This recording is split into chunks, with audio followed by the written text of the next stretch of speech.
नमस्कार, आप देख रहे हैं मिरर मीडिया। मैं हूं आपके साथ चंद्रा सिंह। स्वागत है आपका खबरनामा में। चलिए रुक करते हैं अब तक की सुर्खियों पर। हजारीबाग के क्षेत्रीय प्रशिक्षण केंद्र में पासिंग आउट परेड समारोह का आयोजन। 365 गृह रक्षकों ने ली शपथ।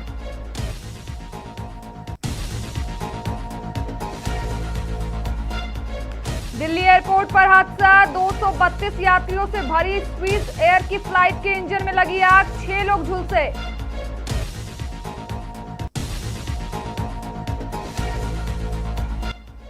अवैध खनन पर रोक लगाने को लेकर राज्य सरकार का प्लान। वाहनों से वसूला जाएगा जुर्माना।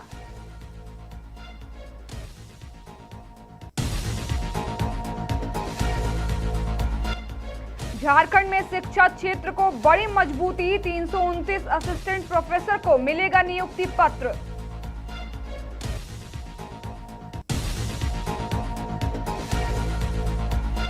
झारखंड में जेट की परीक्षा आज। केंद्रों के आसपास निषेधाज्ञा लागू।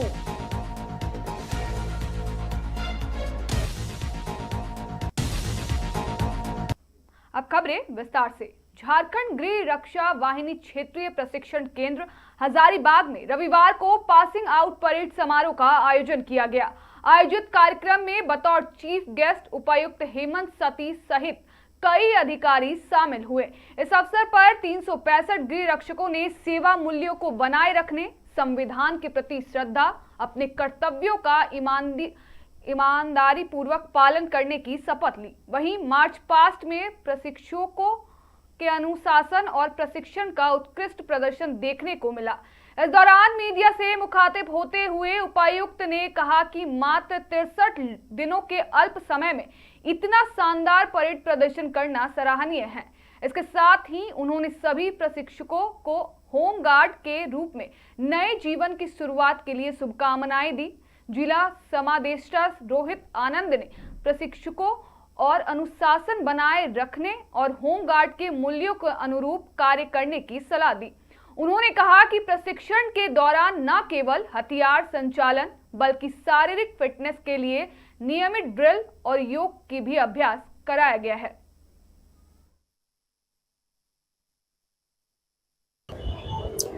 आज 355 जो प्रशिक्षु थे वो गृह रक्षा वाहिनी के सदस्य बन गए और लगभग इसमें से अधिकांश जो गृह रक्षक हैं वो गिरिडीह जिला से संबंधित हैं। सभी लोग यहाँ से अपनी सेवाएं देने के लिए गिरिडीह में जाएंगे और इन लोगों का लगभग 63 डेज़ का प्रशिक्षण रहा। बहुत ही अच्छी इन लोगों ने ट्रेनिंग प्राप्त की है और उम्मीद करते हैं कि इनको जो ट्रेनिंग में सिखाया गया होगा, इनके जो कार्य दायित्व और अनुशासन है उसका अनुपालन ये लोग अक्सर करेंगे ताकि होमगार्ड के प्रति भी एक जो विश्वास है वो और जनता का बढ़ सके। सर, दिल्ली में 63 दिन का इन लोग का प्रशिक्षण रहा।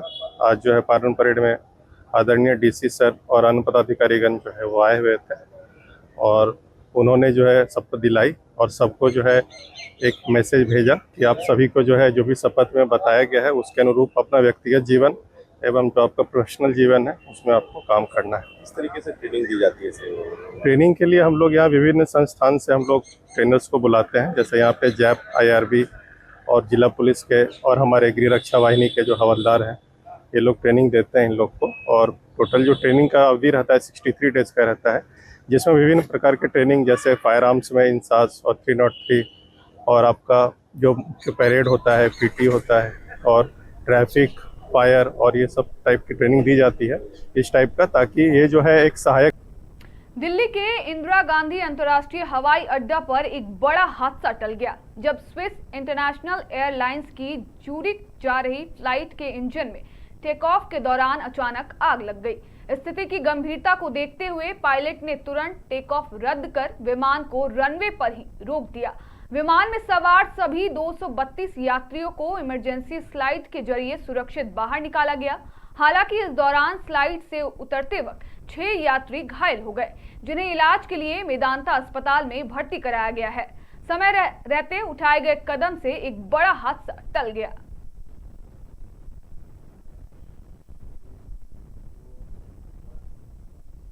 हजारीबाग जिले के चौपारण थाना क्षेत्र अंतर्गत दनुआ घाटी में हुए भीषण सड़क हादसे ने इलाके में सनसनी फैला दी है।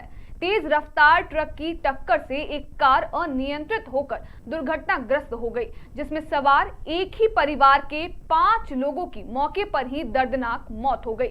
मृतकों में 2 पुरुष, 1 महिला और 2 बच्चे शामिल हैं।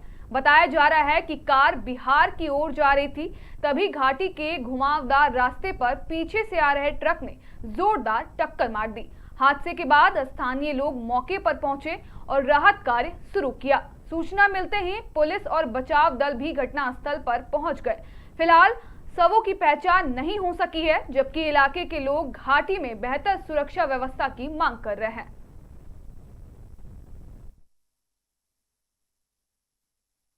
और जितनी भी गाड़ी चौपारण की तरफ से आती है गाड़ी, सभी को 2-3 घंटा गाड़ी खड़ा करके इधर घाटी को ढुलाया जाए तो घटना का कुछ रोक हो। और NHAI का बहुत ज्यादा लापरवाही है इसमें। पूरे परिवार के साथ पूरा फैमिली है तो गैस कटर काटने के बाद ही निकलेगा। तो घाटी किनकी लापरवाही से सब इस तरह के NHAI और जो रोड बनाया है वो रोड ही बढ़िया नहीं बनाया है। रोड का जो मापदंड है वो रोड ही ठीक नहीं है। ना रोड में लाइट है, ना बोर्ड है, ना किसी तरह का NHAI के द्वारा यहाँ किया गया, ना चौड़ीकरण किया गया। घाटी में बड़ी बड़ी गड्ढा भी है भैया, जो राही पुल में हमेशा गाड़ी घुसते हैं। आप इस घाटी में तो हमेशा बॉडी ले जाते हैं, अभी तक लगभग कितने बॉडी धो चुके हैं घाटी से? 500 प्लस हम डेड बॉडी घाटी से उठाए।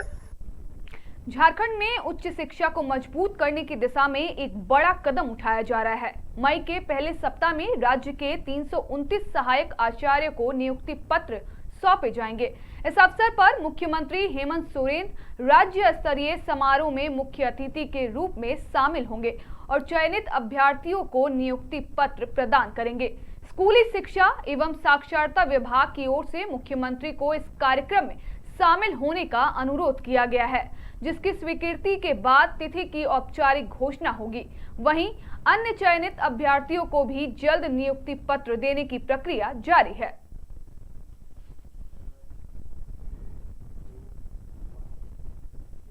झारखंड लोक सेवा आयोग द्वारा झारखंड पात्रता परीक्षा का आयोजन रविवार को रांची के 117 केंद्रों पर आयोजित की जाएगी। रांची जिला प्रशासन की ओर से सभी परीक्षा केंद्र के 200 मीटर की परिधि में निषेधाज्ञा लागू कर दी गई है। रांची के उपायुक्त मंजुनाथ भजंत्री के आदेश पर पुलिस बल व पुलिस पदाधिकारियों के साथ दंडाधिकारी की प्रतिनियुक्ति की गई है। इसके बाद भी जिला प्रशासन को आशंका है कि असामाजिक तत्वों के द्वारा भीड़ लगाकर विधि व्यवस्था को भंग करने का प्रयास कर सकते हैं।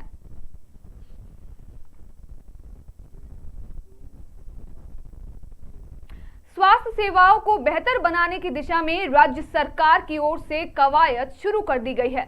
इस क्रम में धनबाद के सदर अस्पताल में कायाकल्प असेसमेंट के तहत रांची से पहुंची विशेषज्ञ टीम ने शनिवार को विशेष निरीक्षण किया।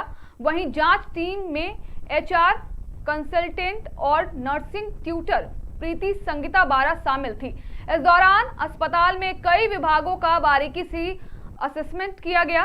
इस दौरान सदर अस्पताल कई बुनियादी व्यवस्थाओं में खामियां देखने को मिली, जिस पर टीम के सदस्यों ने कड़ी नाराजगी जाहिर की। इसके अलावा कई मरीजों और उनके परिजनों से इलाज में हो रही देरी और सुविधाओं की कमी की शिकायतें भी सुनी। निरीक्षण के बाद टीम ने बताया कि पूरे आकलन की रिपोर्ट तैयार कर उच्च स्तर पर भेजी जाएगी। इस रिपोर्ट के आधार पर अस्पताल की साफ सफाई, प्रबंधन और मरीज सुविधाओं को और बेहतर बनाने की दिशा में कदम उठाए जाएंगे।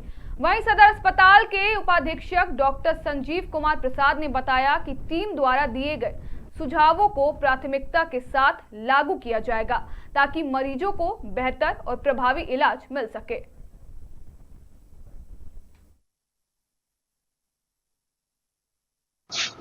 आज सदर अस्पताल का कायाकल्प असेसमेंट और करने के लिए हमारे राज्य स्तर से हमारे 2 प्रतिनिधि आए हुए हैं। देखिए, ये कोई निरीक्षण कार्यक्रम नहीं है, ये एक्चुअली एक तरीके से सपोर्टिव सुपरविज़न इसको कहेंगे।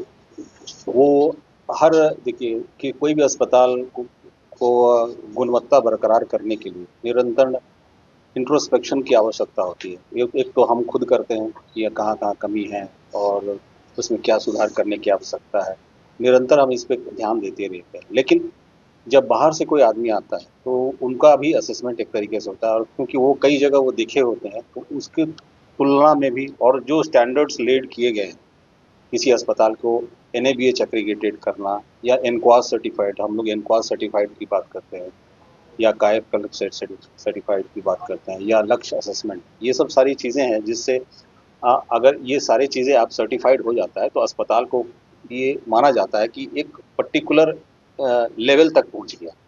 उस लेवल पर तक पहुंचने पर आप ये एश्योर्ड हो सकते हैं, कोई भी जो यहाँ पेशेंट आता है वो एश्योर्ड हो सकता है कि हमको एक गुणवत्तापूर्ण सेवाएं यहाँ मिलेंगी। तो इसी को असेस करने के लिए हमारे राज्य स्तर से दो प्रतिनिधि। झारखंड सरकार ने अवैध खनन रोककर राजस्व बढ़ाने के बजाय अवैध परिवहन को लक्ष्य बनाते हुए राजस्व उगाही की योजना बनाई है। कैबिनेट से पास होने के बाद इसकी अधिसूचना भी जारी हो गई है और अब अवैध लघु खनिजों के साथ पकड़ाने पर वाहन मालिकों को कई गुना तक जुर्माना देना होगा। एक ट्रैक्टर अवैध बालू पकड़ाने पर पहले जहां 1000 का जुर्माना लगता था, वहीं अब 50,000 रुपए तक जुर्माना वसूला जाएगा। वहीं वाहनों के पकड़े जाने पर जुर्माने की रकम तय कर दी गई और हाईवा पकड़ाने पर अब 5 लाख रुपए तक फाइन भरना पड़ सकता है।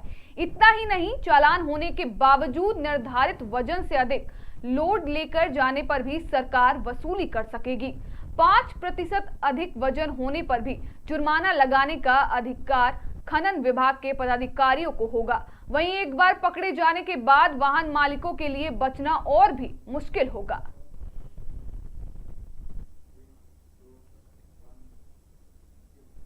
एक और जहां राजधानी रांची समेत पूरे राज्य में तपिश लगातार बढ़ती ही जा रही है, तो दूसरी ओर मौसम विज्ञान केंद्र रांची द्वारा जारी झारखंड वेदर फोरकास्ट में बताया गया कि 28, 29 और 30 अप्रैल तक आसमान से राहत भरी वर्षा होने की संभावना है। हालांकि 26 और 27 अप्रैल को अधिकतम तापमान में कोई बड़े बदलाव की संभावना नहीं है। शनिवार को भी शाम के बाद तेज हवा बहने के कारण गर्मी से आम जनों को थोड़ी राहत मिलेगी। फिलहाल के लिए इतना ही। बाकी तमाम खबरों के लिए बने रहें मिरर मीडिया के साथ।